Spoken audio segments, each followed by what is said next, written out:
Slippy, an F tier deck. These are the voyages of Agony slip through the cracks. Its continuing mission to beat Agony marionette.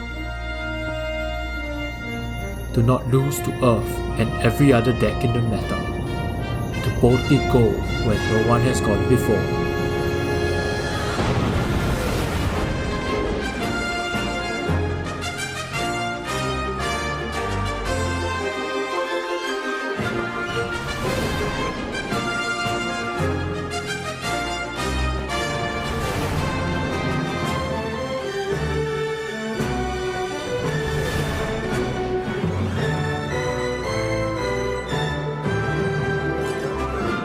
In a meta filled with Marios, Verdants, Florians, and KOs, how did this hero manage to top 32?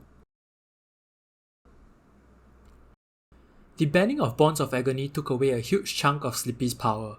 Described as a card that has no counterplay, no outs, and is unfair, Bonds of Agony represented premium disruption that, when combined with Go Again and Take Up the Mantle, carried Slippy to fame during the Pro Tour Singapore season last year. After the Bonds ban, I replaced Bonds of Agony with a random red stealth and continue on with my life. Surely it's still a good deck, right? Nope. Playing just the Nick with 3 blues sucks. Now, you may just replace Bonds of Agony with a blue stealth, but it's not the same. Bonds of Agony goes up to 9 with just the Nick, making it harder to block compared to a blue stealth that, when played, can easily be blocked with 1 card and a D-react. On top of that, a blue stealth with no Nick is never a card you want to play. With Bonds of Agony banned, Slippy has never been the same again. Their win rate fell off the cliff, and many have turned to Mario for their raw numbers. But not me. I love playing off meta decks, and I sure love playing the same deck over and over again.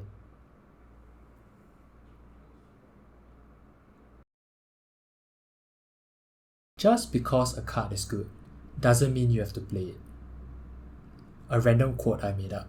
The question we asked ourselves at that point in time was, what would a world without blues in Slippy look like? It would mean we do not play Persuasive Prognosis. It would mean we no longer pitch to swing taggers. But the exchange has always been bad anyways. We are not Mario. Marking doesn't give us any inherent benefit. It would mean we can no longer run CNC. But that's not too bad. Sending a CNC for 6 without Spider's Bite has always been lackluster anyways. And sometimes we don't even have to pitch to pay for it. With blues gone, Ravenous Rabble became an auto-include.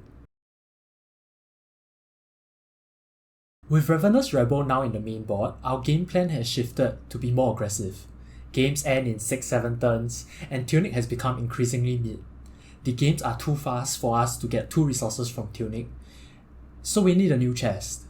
One that can match the speed of our deck and gives us resources on demand. That sounds familiar. Wait a minute! That's just Splattered Vest. Is Slippy Syndra? Is Syndra Slippy? Oh! Before we go on any further, here's a word from our sponsor. Because if you think about it, meat madness, flip it around, wicked witch, wicked, wicked, wicked witch, wicked, wicked, wicked witch. Thank you to Wu Shirei for those words of wisdom. It is important to draw inspiration and challenge assumptions. Another quote I randomly made up. Another card we needed to re-evaluate was Mark of the Funnel Web. Mark of the Funnel Web has been indisputably deemed as a shit card since its release, as you could easily get blown out by a defense reaction in Arsenal. The Auxilio KO meta forced us to challenge this assumption. We realized that KO Arsenal's Blood Rush Bellow and Auxilio Arsenal's Gone in a Flash, and that we needed more disruption, especially after losing Bonds of Agony.